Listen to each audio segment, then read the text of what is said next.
上面我们学习了4个规则，那么不同组成的结晶路线如何分析呢？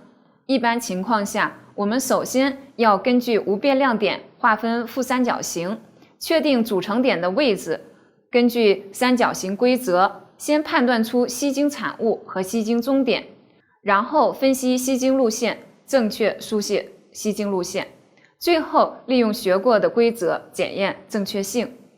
我们返回到正在学习的生成一个不一致熔融二元化合物的三元系统相图中来分析吸睛路线。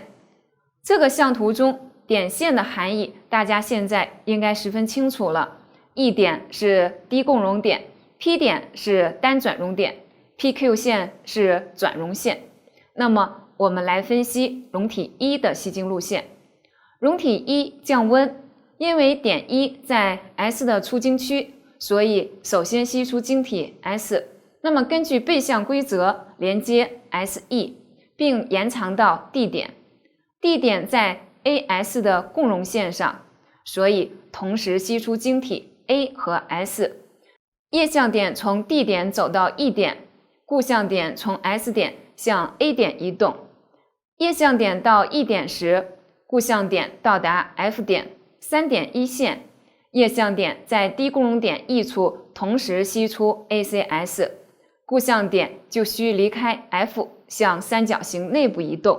当固相点和系统组成点1重合时，液相在 E 点消失，吸睛结束，所以 E 点是吸睛终点，吸睛产物是 ASC。 我们来分析熔体2的吸睛路线。熔体2的组成点在三角形 BSC 内， BSC 对应的无变量点是 P 点，所以熔体2的吸睛终点将是 P。 吸睛产物为三角形 CSB 3个顶点代表的物质 BSC。 首先熔体2降温，2点在 B 的出晶区，所以初始吸出的晶体是 B。 根据背向规则连接 B2 并延长，液体中不断的吸出晶体 B， 液相点到达 Q 点，液相中不断的吸出 B 和 C 晶体，直到 P 点。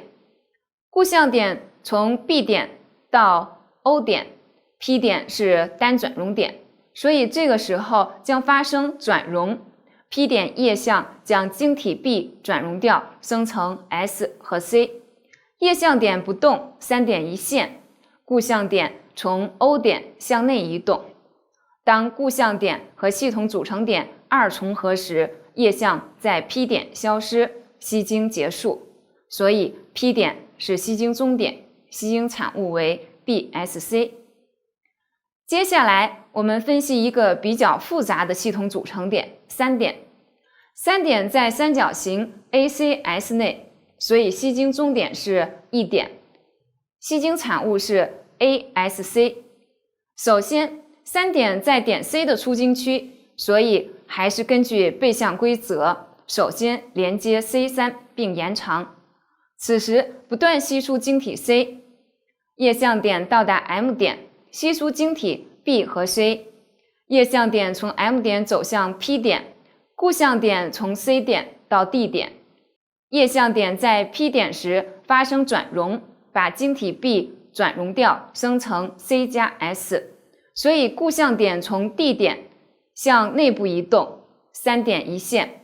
当固相点到达 F 点时，同学们要注意，固相点此时在 CS 的连线上，所以意味着固体 B 消失，转熔结束，液相点从 P 移向 E。 固相点从 F 到 G 点，液相在无变量点 E 处同时吸出 ACS， 固相点从 G 移动到点3，固相点和系统组成点重合，液相在 E 点消失，吸睛结束，所以 E 点是吸睛终点。熔体3的吸睛路程复杂在经过 P 点到 E 点吸睛结束，过了2个无变量点。三元相图吸睛路程分析时，均需要注意的是，当液相点处于无变量点时，要观察固相点。如果固相点走到某一特殊位置，就要分析是否有固相消失，从而判断液相是在此无变量点吸经结束，还是离开此点。下面我们一起来分析点4的吸经路线。因为点4位于 B 的出经区，所以首先连接 B4 并延长，然后液相将不断的吸出晶体 B 和 C， 直到转容点 P。这个时候将发生转容，将 B 转容掉，生成 C 加 S。固相点移动到 CS 线上的时候，意味着晶体 B 消失，那么液相点将离开 P 点，向 E 点移动。这个过程同时吸出 C 和 S。液相点到达 E 的时候，同时吸出 ACS， 固相点移动到和系统组成点重合，吸经结束。可以看出，点4和点3的吸经路线相似，液相点处于无变量点时，一定要观察固相点所在位置。接下来我们再看一个特殊点的吸经路线，5点。5点位于 B 的出经区，所以初始吸出 B 晶体，连接 B5 并延长到达 H 点。这个时候要注意 H 点在 PQ 线上， PQ 线是转容线，所以液相点到达 H 点时发生转容，把晶体 B 转容掉，生成 S。 液相点从 H 点降温向 P 移动，固相点从 B 向 A 移动。液相点是否能移动到 P 点呢？我们认真观察，当液相点到达 I 点的时候，固相点到达 S 点。固相点对应 S 的组成点，说明固相只有 S 晶体， B 晶体消失，所以无法再发生转容。液相将沿着 S 的出经区不断的吸出晶体 S， 这个过程叫做穿经。因为5点在 ES 的连线上，所以液相点将直接到达 E 点，同时吸出 ASC。 固相点从 S 点走到5点，吸经结束。三角形 PQS 是我们构建出的一个特殊位置，如果组成点位于这个三角形内，吸经过程中就会有穿经现象发生。到此我们已经详细分析了生成一个不一致熔融二元化合物的3元系统相图。我们来做一个小结，此相图中有2个无变量点， P 点为单转容点，液相加 B 生成 S 加 C， E 点为低共熔点，液相降温吸出 ASC。